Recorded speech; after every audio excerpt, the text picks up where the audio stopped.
Assalamualaikum warahmatullahi wabarakatuh. Yang saya hormati Bapak Firdaus Waji Estahi MA PhD beserta teman-teman saya yang saya cintai. Perkenalkan, saya Salsa Humairo dari kelompok 6 beserta 3 rekan saya, Hikmal Dava, Nurul Asia, dan Risma Al-Karomah. Di video ini kami akan membahas desain penelitian, pertanyaan penelitian, dan hipotesis. Yang pertama kita bahas dari definisinya. Nah, kita harus tahu dulu nih, apa sih desain penelitian itu? Desain penelitian yaitu strategi yang dipilih oleh peneliti untuk mengintegrasikan secara menyeluruh komponen riset dengan cara logis dan sistematis untuk membahas dan menganalisis apa yang menjadi fokus penelitian. Pertanyaan penelitian adalah persoalan yang harus dijawab peneliti pada sebuah proyek penelitian, di mana jawaban dari pertanyaan penelitian akan bisa membantu memecahkan masalah dari penelitian. Hipotesis atau anggapan dasar adalah jawaban sementara terhadap masalah yang masih bersifat praduga karena masih harus dibuktikan kebenarannya. Dugaan jawaban tersebut merupakan kebenaran yang sifatnya sementara, yang akan diuji kebenarannya dengan data yang dikumpulkan melalui penelitian. Desain penelitian. Menentukan desain penelitian. Desain penelitian yang cocok dan powerful akan membuat data yang diperoleh bisa lebih relevan dan akurasinya bisa terjaga. Untuk itu, berikut merupakan elemen desain penelitian agar proses penelitian bisa lebih maksimal. 1. Mengajukan pertanyaan dari tujuan penelitian secara akurat. 2. Tentukan teknik yang akan diterapkan untuk mengumpulkan dan menganalisis penelitian. 3. Tentukan metode yang digunakan untuk menganalisis rincian yang dikumpulkan. 4. Pastikan jenis metodologi penelitian yang digunakan. 5. Ukur segala kemungkinan dalam saat penelitian berlangsung. 6. Membuat timeline jadwal. 7. Melakukan analisis. Pertanyaan penelitian kualitatif. Tujuan dan pertanyaan penelitian. Secara umum, penelitian kualitatif mempunyai tujuan 1. Menggambarkan dan mengungkapkan, to describe and explore. 2. Menggambarkan dan menjelaskan, to describe and explain. 3. Menguji atau memahami, to examine or to understand. 4. Menemukan atau mengembangkan, to discover or to generate. Kebanyakan pertanyaan penelitian kualitatif berfokus pada topik-topik yang bersifat analitis. Mengajukan pertanyaan bagaimana dan mengapa dari fenomena-fenomena, untuk kemudian diikuti secara lebih terurai dengan pertanyaan siapa, apa, di mana, dan kapan. Penelitian kualitatif difokuskan pada meneliti individu, kelompok, proses, organisasi, atau sistem. Macam-macam tujuan dan contoh pertanyaan penelitian. Descriptive exploratory lebih lanjut menguji fenomena baru dan fenomena yang baru sedikit diketahui, menemukan tema-tema yang bermakna menurut partisipan, mengembangkan konsep, model, atau hipotesis lebih detail yang berguna bagi penelitian. Apa yang terjadi di dalam situasi sosial, apa kategori dan tema-tema yang bermakna menurut partisipan. Bagaimana pola-pola tersebut berhubungan sehingga membentuk proposisi atau memberikan jawaban. Descriptive explanatory menggambarkan dan menjelaskan pola-pola yang terkait dengan fenomena, mengidentifikasi hubungan-hubungan yang mempengaruhi fenomena. Peristiwa, kepercayaan, sikap, dan atau kebijakan apa yang mempengaruhi fenomena-fenomena tersebut, bagaimana partisipan menjelaskan fenomena-fenomena. Emansipatory menciptakan kesempatan dan kemauan untuk berinisiatif dalam kegiatan sosial. Bagaimana partisipan menggambarkan dan menjelaskan masalah yang mereka hadapi dan mengambil tindakan yang positif. Baik, terima kasih kepada Salsa yang telah membacakan materi sebelumnya. Baik, saya lanjut pada poin berikutnya, yakni penelitian kualitatif pada pendekatan etnografi. Boleh di next. Baik, diawali dengan poin definisi. Secara harfiah, penelitian etnografi berarti gambaran sebuah masyarakat, yang berarti etnografo adalah gambaran umum suatu budaya atau kebiasaan, keyakinan, dan perilaku yang berdasarkan atas informasi yang telah dikumpulkan melalui penelitian lapangan. Berikutnya adalah asumsi dasar penelitian etnografi. Karena cakupan penelitian etnografi yang bersumber pada budaya dan observasi serta melakukan wawancara merupakan standar dasar pada penelitian etnografi, maka perlu kiranya dikembangkan beberapa asumsi yang menjadi dasar utama peneliti sebelum melakukan penelitian. Beberapa asumsi dasar penelitian etnografi yang dikemukakan oleh M. Zir adalah sebagai berikut. Yang pertama, etnografi mengasumsikan kepentingan penelitian yang prinsip utamanya dipengaruhi oleh pemahaman kultural masyarakat. Yang kedua, penelitian etnografi mengasumsikan suatu kemampuan mengidentifikasi masyarakat yang relevan dengan kepentingannya. Dan yang ketiga, Dengan penelitian etnografi, peneliti diasumsikan mampu memahami kelebihan kultural dari masyarakat yang diteliti, menguasai bahasa atau jargon teknis dari kebudayaan tersebut, dan memiliki temuan yang didasarkan pada pengetahuan komprehensif dari budaya tersebut. Kemudian yakni jenis-jenis penelitian etnografi. Menurut Creswell, para ahli banyak menyatakan mengenai beragam jenis penelitian etnografi. Namun Creswell sendiri membedakannya menjadi dua bentuk. Yang paling populer yaitu etnografi realis dan etnografi kritis. Penjelasannya sebagai berikut. Yang pertama, etnografi realis. Etnografi realis mengemukakan suatu kondisi objektif suatu kelompok dan laporannya biasa ditulis dalam bentuk sudut pandang sebagai orang ketiga. Seorang etnografi realis menggambarkan fakta detail dan melaporkan apa yang diamati dan didengar dari partisipan kelompok dengan mempertahankan objektivitas peneliti. Dan yang kedua, etnografi kritis. Dewasa ini populer juga etnografi kritis. Pendekatan etnografi kritis ini penelitian yang mencoba merespon isu-isu sosial yang sedang berlangsung. Misalnya dalam masalah gender atau emansipasi, kekuasaan, status quo, ketidaksamaan hak, pemerataan, dan lain sebagainya. Kemudian jenis-jenis etnografi lainnya diungkapkan oleh Gay, Mills, dan Aurasian, yakni sebagai berikut. Yang pertama, etnografi konvensional, yakni laporan mengenai pengalaman pekerjaan lapangan yang dilakukan etnografer. Yang kedua, autoetnografi, yakni refleksi dari seseorang mengenai konteks budayanya sendiri. Yang ketiga, mikroetnografi, yakni studi yang memfokuskan pada aspek khusus dari latar dan kelompok budaya. Yang keempat, etnografi feminis, yakni studi mengenai perempuan dalam praktek budaya yang merasakan pengekangan akan hak-haknya. Yang kelima, etnografi postmodern, yakni suatu etnografi yang ditulis untuk menyatakan keprihatinan mengenai masalah-masalah sosial, terutama mengenai kelompok marginal. Dan yang keenam, studi kasus etnografi, yakni analisis kasus dari seseorang, kejadian, kegiatan dalam perspektif budaya. Menurut Creswell, walau tidak ada satu cara saja dalam meneliti etnografi, namun secara umum prosedur penelitian etnografi adalah sebagai berikut. Yang pertama, menentukan apakah masalah penelitian ini adalah paling cocok didekati dengan studi etnografi. Seperti telah kita bahas sebelumnya bahwa etnografi menggambarkan suatu kelompok budaya dengan mengeksplorasi kepercayaan, bahasa, dan perilaku, atau etnografi realis. Atau juga mengkritisi isu-isu mengenai kekuasaan, perlawanan, dan dominansi, atau etnografi kritis.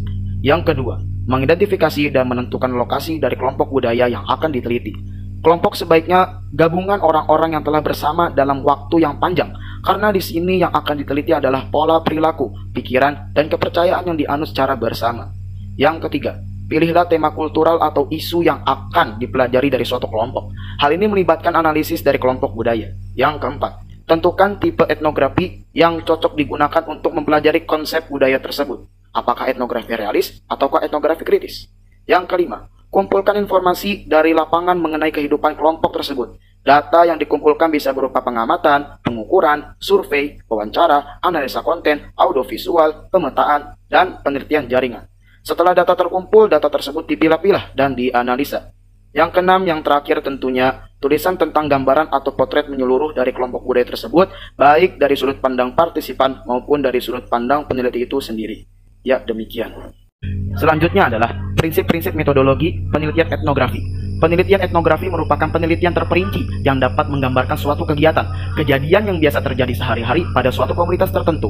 Ini merupakan dasar kekuatan penelitian etnografi yang memberikan gambaran utuh tentang apa yang terjadi di lapangan. Berbeda halnya dengan penelitian kuantitatif yang menangkap kebenaran hakikat perilaku sosial di masyarakat dengan sandaran studi latar artifisial atau pada apa yang dikatakan orang, bukan melihat dan terjun secara langsung mempelajari apa yang dilakukan oleh objek penelitian tersebut.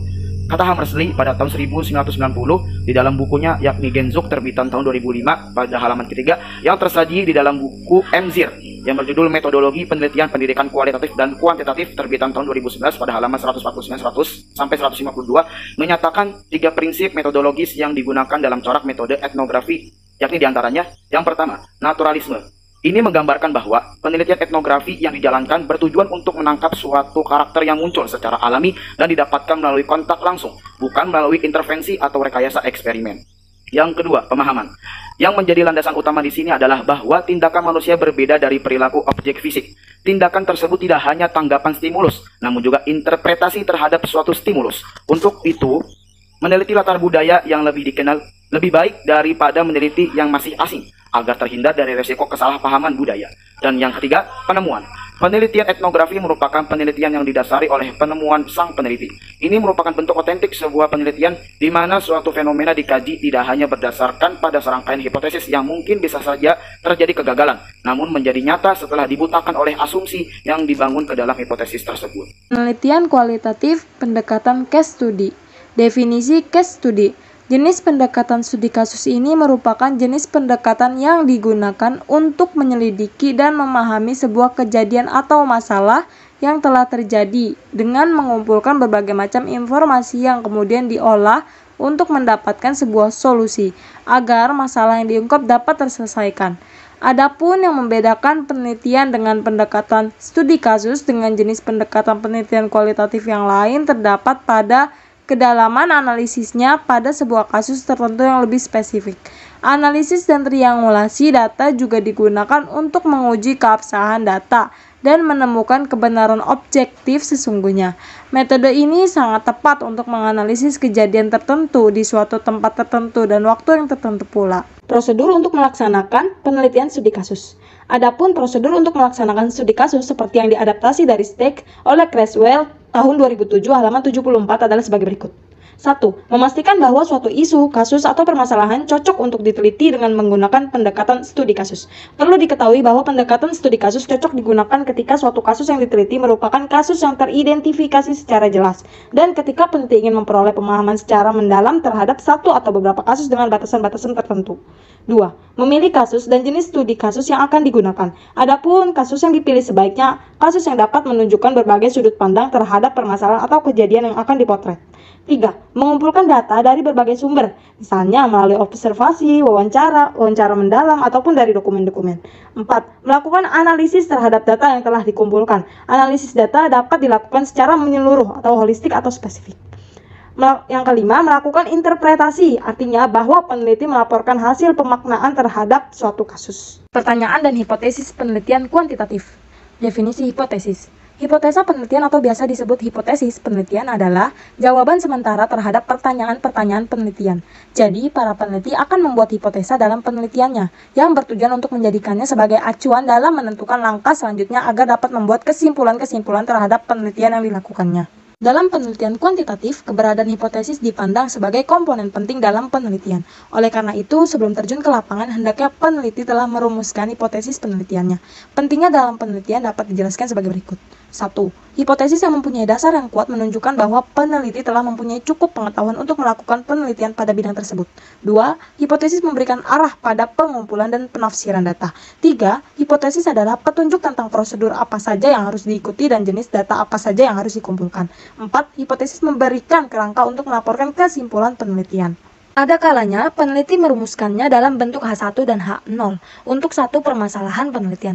Hal ini didasari atas pertimbangan bahwa H0 sengaja dipersiapkan untuk ditolak, sedangkan H1 dipersiapkan untuk diterima oleh Sudarwan Danim dan Darwis tahun 2003 halaman 171.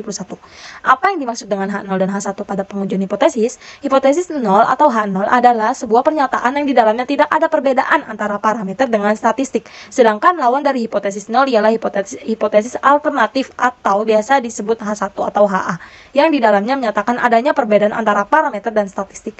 Berdasarkan pemahaman tersebut, maka kita dapat menjawab sebuah pertanyaan. Hipotesis ada berapa? Hipotesis ada dua, yaitu hipotesis 0 atau H0 dan hipotesis alternatif atau HA. Oke, selanjutnya ada macam-macam hipotesis. Yang pertama, hipotesis deskriptif. Hipotesis deskriptif adalah dugaan atau jawaban sementara terhadap permasalahan yang bersifat deskriptif atau permasalahan yang berhubungan dengan variabel tunggal. Contoh hipotesis deskriptif yaitu, misalnya ada seorang peneliti yang ingin mengetahui bahwa apakah jamu merek A yang dijual di pasaran mengandung bahan kimia berbahaya. Maka, peneliti tersebut kemudian menyusun sebuah rumusan masalah sebagai berikut. Apakah jamu merek A yang dijual di pasaran mengandung bahan kimia berbahaya? Nah, dalam penelitian tersebut, variabel yang digunakan ialah variabel tunggal, yaitu jamu merek A yang dijual di pasaran. Selanjutnya, ada dua pilihan dan pernyataan yang dapat dibuat oleh peneliti tersebut sesuai dengan konsep teori yang digunakan, yaitu pernyataan pertama H0, jamu yang dijual di pasaran tersebut mengandung bahan kimia berbahaya. Lalu pernyataan yang kedua H1, jamu yang dijual di pasaran tersebut tidak mengandung bahan kimia berbahaya. Yang kedua adalah hipotesis komparatif. Hipotesis komparatif adalah sebuah dugaan atau jawaban sementara terhadap perumusan masalah yang sifatnya untuk menjawab pertanyaan atau perbandingan antara dua variabel. Contohnya, hipotesis komparatif ini misalnya ada seorang peneliti ingin mengetahui adanya perbedaan antara tingkat kematian kasus virus corona dan kasus virus flu burung.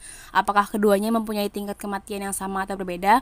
Nah, oleh karena itu, dalam permasalahan tersebut, hipotesis yang digunakan ialah hipotesis komparatif atau perbandingan, sebab di dalamnya berisi tentang perbandingan antara dua variabel, yaitu tingkat kematian akibat virus corona dan tingkat kematian akibat virus flu burung. Selanjutnya, ada dua pilihan atau pernyataan. Yang pertama, H0, tingkat kematian akibat virus corona tidak berbeda jauh dengan tingkat kematian akibat virus flu burung. Lalu yang kedua, H1, tingkat kematian akibat virus corona berbeda dengan tingkat kematian akibat virus flu burung. Yang ketiga, ada hipotesis asosiatif. Hipotesis asosiatif adalah sebuah jawaban sementara terhadap perumusan masalah yang di dalamnya untuk menjawab pertanyaan adakah hubungan di antara dua variabel penelitian. Nah, contoh hipotesis ini adalah misalnya ada seorang peneliti yang akan meneliti apakah tingkat keparahan akibat infeksi corona berhubungan dengan jenis kelamin penderita. Oleh karena itu, dalam menjawab permasalahan tersebut, hipotesa penelitian yang digunakan adalah hipotesis asosiatif, sebab di dalamnya mengandung makna untuk menilai adanya hubungan di antara dua variabel penelitian. Nah, selanjutnya ada dua pilihan atau pernyataan yang dapat dibuat oleh peneliti. Yang pertama, H0, tingkat keparahan akibat infeksi virus corona tidak dipengaruhi oleh jenis kelamin penderita. Lalu yang kedua, H1, tingkat keparahan akibat infeksi virus corona dipengaruhi oleh jenis kelamin penderita. Oke, selanjutnya, apa saja yang harus dilakukan dalam penyusunan hipotesis? Terdapat 6 langkah yang dapat kita terapkan. Yang pertama adalah merumuskan masalah itu sendiri. Lalu langkah yang kedua adalah menetapkan hipotesis dari permasalahan tersebut. Lalu yang ketiga, kita dapat mengumpulkan fakta-fakta yang bersifat relevan. Lalu yang keempat, setelah tahapan pengumpulan data secara objektif dalam bentuk fakta-fakta, selanjutnya adalah membandingkan fakta-fakta yang didapat tersebut apakah benar-benar relevan ataukah tidak. Lalu yang kelima, kita dapat melakukan pengujian terhadap hipotesa tersebut hingga mendapatkan jawaban sesungguhnya dari pertanyaan penelitian yang awalnya masih praduga. Lalu yang keenam, atau tahap akhir adalah penerapan dari jawaban hipotesis itu sendiri. Nah, lanjut ke materi selanjutnya. Pertanyaan atau hipotesis serta karakteristik penelitian mixed method. Dalam mixed method, penelitian merumuskan dua bentuk pertanyaan, yakni pertanyaan yang mengandung pengukuran dan variabel seperti berapa banyak, sebab akibat, apakah efektif, hubungan, apakah ada hubungan, dan beda, apakah ada beda. Setelah itu diikuti oleh pertanyaan lain yang membutuhkan jawaban deskriptif seperti bagaimana. Nah, pertanyaan penelitian juga bisa dimulai dengan pertanyaan deskriptif dan diikuti dengan pertanyaan kuantifikasi. Dengan kata lain, pertanyaan yang dibuat dalam penelitian ini membutuhkan jawaban angka dan pengujian hipotesis pada tahapan analisis data, dan pertanyaan yang membutuhkan jawaban deskriptif atau sebaliknya. Oke, selesai sudah presentasi yang dapat kami paparkan. Kurang lebihnya mohon maaf. Wassalamualaikum warahmatullahi wabarakatuh.